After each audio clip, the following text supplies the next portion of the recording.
जय गुरु जी संगत जी गुरु जी की डिवाइन कॉल सत्संग प्लेटफॉर्म में आप सभी गुरु परिवार का हार्दिक स्वागत है। शुक्राना गुरु जी महाराज का कि उन्होंने मुझे ये सेवा दी कि मैं आप सभी गुरु परिवार के समीप आके गुरु जी के कल्याण महिमा अनुभव का वर्णन कर पा रही हूँ। अनंतम शुक्राना मेरे गुरु जी महाराज का। संगत जी, आज का जो सत्संग मैं आपके साथ शेयर कर रही हूँ वो श्वेता तिवारी आंटी का है। ये बहुत प्यारा और ब्लेसिंग फुल सत्संग है, तो मेरी विनती है आप सभी गुरु परिवार से कि सत्संग को अंत तक सुने, ध्यान से सुने, पूरा सुने। सत्संग का मतलब होता है सत्य का संग, और सत्संग की प्राप्ति जब ही होती है जब गुरु कृपा होती है। तो हम सभी बड़े भाग्यशाली हैं कि आज का बहुत ब्लेसिंग फुल सत्संग है। तो प्लीज़ बिना स्किप सुनिएगा। और आज जो मैं आपको सुनाने जा रही हूँ वो कोई कहानी नहीं है, ये किसी के घर में जली हुई चूल्हे की राख है। किसी माँ की रातों में ना सोई हुई आंखें हैं। किसी बाप का दबा हुआ दर्द है। किसी बेटी का टूटता हुआ भरोसा है। और किसी इंसान की उस रात की सच्चाई है जब उसे लगा था कि अब जिंदगी खत्म हो गई है। संगत जी, ये सत्संग सिर्फ सुनने के लिए नहीं, ये सत्संग महसूस करने के लिए है। क्योंकि आज जो मैं आप सभी से कहने वाली हूँ वो शायद आपकी ज़िंदगी का भी सत्संग हो सकता है, साथ संगत जी। और अगर गुरुजी आज आपको हो सकता है आपके किसी सवाल का जवाब खुद सुनवाने वाले हों, या आपको कोई कष्ट काटने वाले हों, या आपको कोई ब्लेसिंग्स देने वाले हों, ये तो खैर गुरुजी की लीला है, गुरुजी ही जाने। तो प्लीज़ आप इसे ज़रूर एंडिंग तक सुनिएगा। इसके अलावा अगर आप भी अपने सत्संग अनुभव शेयर करना चाहते हैं तो हिंदी में साफ राइटिंग में आप अपना सत्संग लिखकर हमारी जीमेल आईडी पर सेंड कर सकते हैं, ताकि आपके द्वारा सुनाए गए सत्संग से जो भी गुरुजी महाराज की नई जुड़ने वाली संगत होगी उन्हें गुरुजी के कल्याण महिमा अनुभव के बारे में ज़्यादा से ज़्यादा पता चलेगा। सत्संग आपको पसंद आए तो आप इसको लाइक कीजिए, चैनल को सब्सक्राइब कीजिए, वीडियो को ज़्यादा से ज़्यादा संगत में शेयर ज़रूर कर दीजिएगा और बेल आइकन दबाना बिल्कुल भी नहीं भूलिएगा। जब भी कोई लेटेस्ट सत्संग आएगा उसका नोटिफिकेशन आपके पास आएगा। तो चलिए संगत जी, चलते हैं गुरुजी महाराज के सत्संग की ओर। सत्संग शुरू करने से पहले करते हैं गुरुजी का मंत्र जाप। ओम नमः शिवाय, शिवजी सदा सहाय। ओम नमः शिवाय, गुरुजी सदा सहाय। जय गुरुजी संगत जी। संगत जी, सबसे पहले गुरुजी महाराज के चरणों में कोटि कोटि नमन। सारी संगत जी को जय गुरुजी। सत्संग को शेयर करते हुए मेरे से कोई भी भूल होती है, कोई भी गलती होती है तो प्लीज़ साथ संगत जी क्षमा कीजिएगा। और आज ये पावन मौका मुझे मिला है जो सत्संग शेयर करने का, ये सिर्फ गुरु कृपा से मिला है।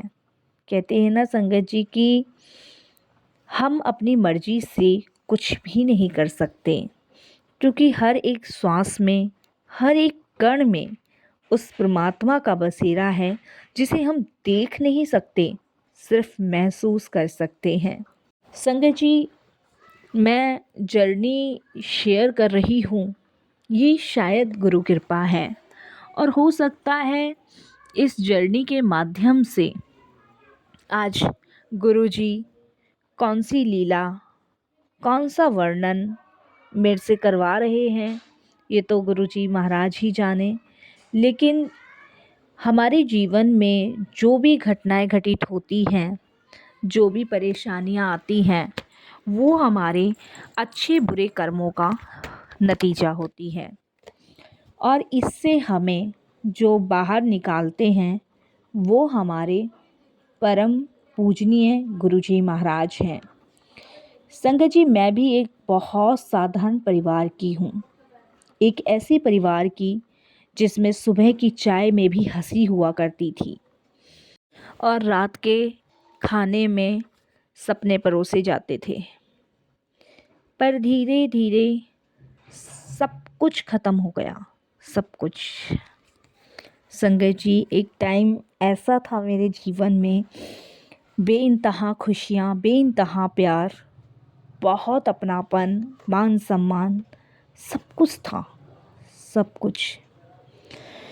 जिसे स्वर्ग कहते हैं ना, वो स्वर्ग था हमारा घर। पर धीरे धीरे जो चीज़ें जीवन में होने लगी, उसकी कल्पना हमने नहीं की। धीरे धीरे सब कुछ ख़त्म होने लगा। मेरी सबसे बड़ी सिस्टर संगत जी एक लड़के के साथ भाग गई। हम 2 ही बहनें हैं, मैं और मेरी बड़ी दीदी। वो किसी लड़के से प्यार करती थी। उसने कभी घर में ये ज़ाहिर नहीं होने दिया साथ संगत जी कि वो किसी को पसंद करती है।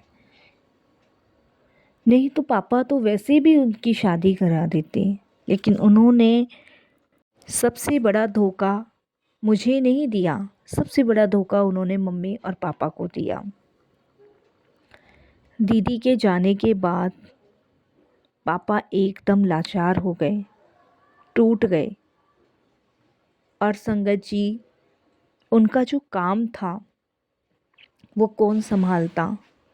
मेरे पापा का प्रिंटिंग का काम था, जैसे शादी के कार्ड, कोई छपाई वगैरह, उसका वो कौन संभालता। क्योंकि संगत जी, पापा तो बिल्कुल टूट चुके थे। इधर संगत जी, मम्मी का मानसिक संतुलन खराब हो चुका था। वो हर चीज़ से लड़ने बैठ जाती थी। पहले मेरी मम्मी ऐसी नहीं थी संगत जी, वो ठीक थी। जब से दीदी गई तब से संगत जी उनका मानसिक संतुलन बिल्कुल ख़राब हो गया। वो हर किसी से झगड़ा, हर किसी से, चाहे वो मैं हूँ, चाहे वो पापा हो, चाहे वो आस पड़ोस हो, चाहे कोई रिश्तेदार हो। संगत जी, पापा टेंशन में रहते थे और टेंशन में रहते के साथ संगत जी, पापा ने जो कर्जा ले रखा था दीदी की शादी के लिए, वो भी चढ़ता चला गया। मम्मी को बहुत डॉक्टरों को दिखाया, ट्रीटमेंट कराए, लेकिन कोई असर नहीं हुआ। दवाइयों में बहुत पैसा लगा। पापा तो बिल्कुल गुमसुम से ही हो गए थे। और मैं संगत जी सबके सामने चुपचाप अपनी आंखों के आंसू पोंछती और मुस्कुराने का नाटक करती, ताकि मम्मी पापा इस सदमे से बाहर निकले। संगत जी, लड़के वालों ने हमारे ऊपर एक केस भी डाल दिया कि इनकी लड़की ने बहला फुसला के उनके लड़के को लेके भाग गई। इसमें केस संगत जी ऐसे बना, जो लड़का मेरी दीदी के साथ भागा था वो नाबालिग था। मेरी दीदी संगत जी 19 साल की थी और वो लड़का 17 साल का था। नाबालिग का केस मेरी दीदी पे लगा कि वो नाबालिग लड़के को लेके भाग गई है, जबकि संगत जी ऐसा नहीं था। वो दोनों अपनी मर्जी से ही गए थे। लोग बाहर से कहते सब ठीक है, पर अंदर अंदर एक एक ईंट हमारे घर की टूट चुकी थी। लोगों ने कहना शुरू कर दिया कि इन्हें तो कोई शर्म नहीं है, ये तो बड़ा खुश रह रहे हैं, बड़ी खुशी से अपना जीवन काट रहे हैं। लोगों ने तो कहना ये तक शुरू कर दिया कि इन्हें कोई शर्म नहीं है। लेकिन संगत जी, ये तो हम ही जानते थे अंदर से कि हम कितने टूट चुके हैं। मम्मी मानसिक संतुलन की वजह से सबसे लड़ने बैठ जाती थी और लोग उनको इतना इतना सुना के चले जाते थे कि नक कटे हो, लड़की भाग गई है, जब भी शर्म नहीं है, बहुत बहुत सुना के जाते थे। एक दिन तो ऐसा आया संगत जी कि घर में 2 वक्त की रोटी के लिए भी पैसे नहीं थे, फ्रिज बिल्कुल खाली था हमारा। और संगत जी, मैं कोई काम करती नहीं थी और मुझे घर से जाने के लिए संगत जी मना थी, क्योंकि पापा को डर यही था कि कहीं मैं ना चली जाऊं। संगत जी, उनकी ये हालत देख के मैं बहुत परेशान थी। उसी रात संगत जी मैंने सोचा कि इतनी बुरी किस्मत हमारी जैसी किसी और की भी हो सकती है। मेरी उम्र कितनी थी संगत जी उस टाइम पे? मैं सिर्फ़ और सिर्फ संगत जी 15-16 साल की थी। समझ सारी चीज़ों की थी। बचपना तो मानो कहीं खो सा ही गया था, क्योंकि ये सब चीज़ जो देख ली थी घर में।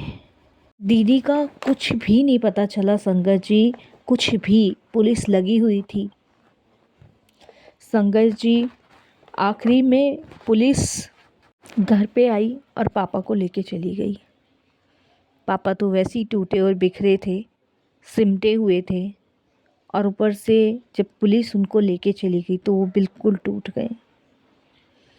संगत जी, हमें थाने से फ़ोन आया तीसरे दिन। मैं बहुत कोशिश कर रही थी अपने पापा को छुटवाने की, कोई मदद नहीं कर रहा था। हमें संभालने वाला ना कोई भी नहीं था उस दिन, कोई भी नहीं। रिश्तेदार, आस पड़ोस सब मुंह फेर चुके थे। संगत जी, मैं बहुत मदद के लिए इधर उधर भाग रही थी, लेकिन संगत जी जब फ़ोन आया थाने से कि किशोरी सिंह का देहांत हो गया है, आप बॉडी ले जा सकते हो, तो मैं टूट गई।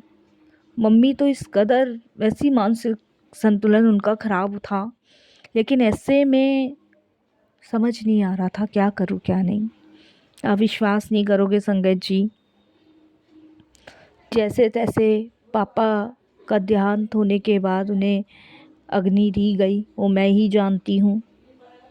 कोई भी पड़ोस का साथ नहीं था, लेकिन एक दो लोग ऐसे भी थे उनमें से जिन्होंने हमारे दर्द को समझा और ऐसे टाइम पे पापा को शमशान तक लेके गए। जैसे इंसान टूटे वैसे ही शरीर भी टूटता है। पापा के जाने के बाद वो मम्मी को परेशान करने लग गए, मुझे परेशान करने लगे, कहाँ है तुम्हारी बहन, कहाँ है तुम्हारी बेटी। घर की टेंशन, कर्जे का झगड़ा, सबका बोझ एक साथ। और एक दिन मुझे लगा कि मेरा सीना भारी हो रहा है, मेरी सांस रुक रुक के चल रही है, मेरा पसीना। संगत जी, मुझे एकदम चक्कर आ गए, इतनी सारी टेंशन। जैसे तैसे डॉक्टर के पास गई तो डॉक्टर ने बोला स्ट्रेस आपकी जान ले सकता है। क्योंकि संगत जी, मैं कितना झेलूं, मुझसे ये बर्दाश्त नहीं हो रहा था। तब संगत जी शायद भगवान को हमारे ऊपर तरस आया, हमारी इतनी ख़राब हालत देखकर। और उस दिन मैं बैठ भी नहीं पा रही थी, और डर इतना कि संगत जी मैं रात भर रोती रही। संगत जी, अब विश्वास नहीं मानोगे कि मैं धीरे धीरे बीमार पड़ने लग गई। सबसे बड़ा डर बीमारी नहीं, वो समय होता है जब डॉक्टर बस देखता है और आप उसकी आंखों को पढ़ने की कोशिश करते हो, और उस समय बस वो ये कह देते हैं कि अगर ऐसी स्ट्रेस लेती रही तो ज़्यादा दिन नहीं बचोगी। मैं अपना दुख किसी को बयान नहीं कर पा रही थी, किसी को नहीं, घुट घुट के जी रही थी। संगत जी, जब शायद भगवान को तरस आया, तब मुझे एक नीलम आंटी मिली जो गुरुजी की संगत हैं। और वो मुझे संगत जी उसी क्लिनिक में मिली जिस क्लिनिक में मैं अपना चेकअप कराने गई थी, क्योंकि मेरा शरीर काम नहीं कर रहा था टेंशन की वजह से। पूरी रात रात मैं रोती थी संगत जी। पुलिस वाले दो दो चक्कर काटते थे मेरे घर में, और मम्मी की रखवाली, घर में कुछ खाने को नहीं। सोचो संगत जी कितना बुरा हाल हो चुका था मेरा। लेकिन मुझे जीना था, इसलिए कि मुझे मम्मी को देखना है। दीदी तो जो करके गई वो बहुत बुरा करके गई। शायद उनकी वजह से हम अपने कर्म भोग रहे हैं, या अपनी वजह से हम अपने कर्म भोग रहे हैं। ये सब लीला मैं नहीं समझ पाती, ये सब भगवान जानते हैं। संगत जी, नीलम आंटी जो थी वहाँ पे रिसेप्शन पे काम किया करती थी।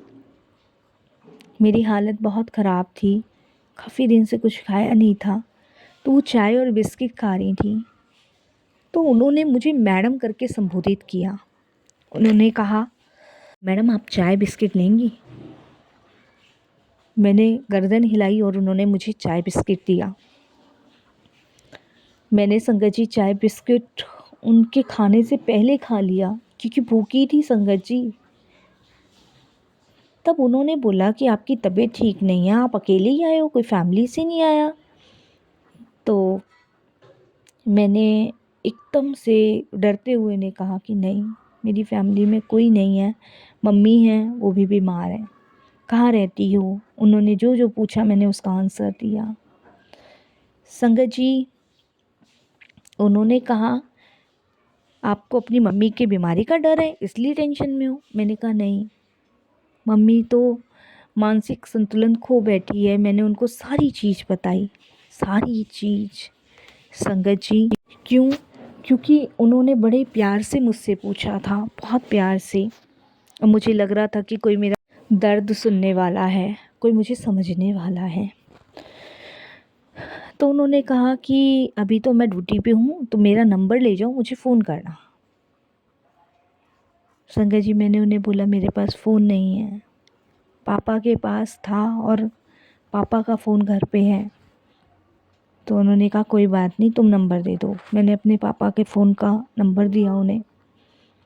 संगत जी उनसे मेरी बात हुई शाम के समय, और शाम के समय संगत जी जब उनसे मेरी बात हुई तो उन्होंने बोला मैं तुम्हारे घर आना चाहती हूँ। मैंने उन्हें एड्रेस लिखवाया और वो अगले दिन मेरे घर आई। संगत जी वो जब आंटी मेरे घर आई, नीलम आंटी बोलूँगी मैं अब उन्हें, तो उनके हाथ में गुरुजी का लंगर प्रसाद था।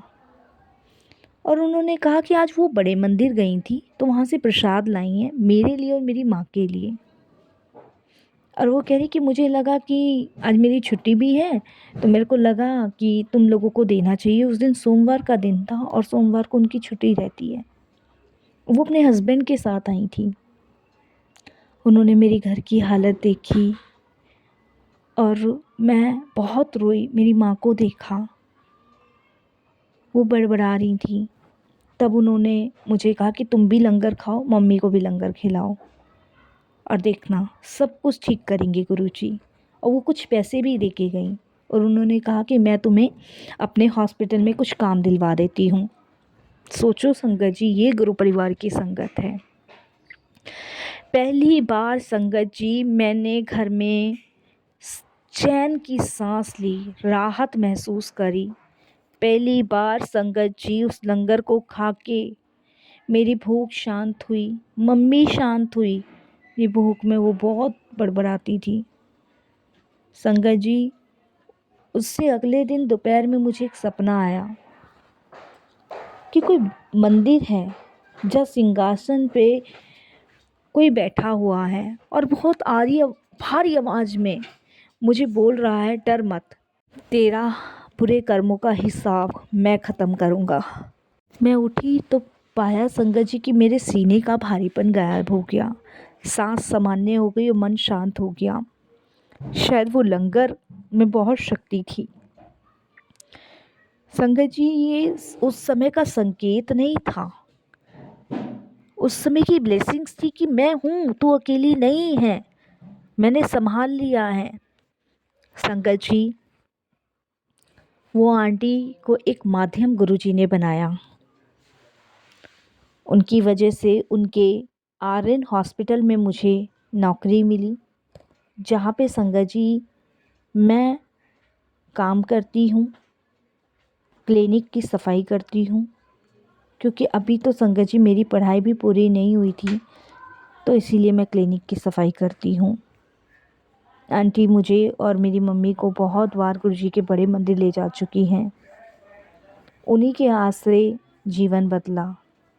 मम्मी के इलाज के लिए पैसे आने लगे, उनकी रिपोर्ट्स नॉर्मल आने लगी, रात को उनको नींद अच्छी होती थी और वो लोगों से झगड़े कम करती थी। पापा का काम तो कब का बंद हो ही चुका था। दीदी का आज तक नहीं पता चला, आज तक वो कहाँ हैं कहाँ नहीं हैं। मेरे घर में मैं और मेरी मम्मी ही हैं और हम ही एक दूसरे का सहारा हैं और साथ दे रहे हैं और संभाले हुए हैं। मैंने तो हार मान ली थी, लेकिन भगवान को शायद मुझ पे तरस आया और शायद मेरे जीवन में वो सारी परेशानियाँ, सारी दिक्कतें दूर करी जिसके बारे में मैंने कभी नहीं सोचा था। अब जब भी गुरुजी के दरबार जाती हूँ ना, तो ऐसा लगता है जैसे कोई अदृश्य शक्ति मेरा हाथ पकड़ के मुझे चला रही हो और अपना हाथ मेरे सिर के ऊपर रख रही हो। संगत जी, मैं जितना उनका शुक्राना करूं उतना मुझे कम लगता है। मैं यही कहती हूँ गुरुजी से कि हर इंसान की ज़िंदगी में एक रात ऐसी आती है जहाँ उसे लगता है सब ख़त्म, अब कुछ नहीं बचा, अब कोई उम्मीद नहीं बची। लेकिन वो रात असल में ख़त्म नहीं होती है, वो रात इंसान को गुरुजी तक पहुँचा देती है। शायद ये गुरुजी का बुलावा था और जाने कितने समय से गुरुजी से मेरा एक ऐसा कनेक्शन, एक सा रिश्ता था जिन्होंने मुझे अपने से जोड़ रखा था। संगत जी, ये मेरे जीवन की वो सच्चाई है जिसे सुनाते हुए मैं डर जाती हूँ। अगर आप भी कहीं से टूट रहे हो, बिखर रहे हो, आपके साथ भी ऐसा हुआ है, आप भी अपनों की वजह से भटके हुए हो, तो याद रखिए आप अकेले नहीं हो। गुरुजी कभी देर नहीं करते, बस सही वक्त पर आपको अपनी संगत में चुन लेते हैं। संगत जी, हर एक चीज़ का समय होता है और हर एक चीज़ आपको जब ही मिलती है जब गुरु कृपा होती है। जय गुरु जी।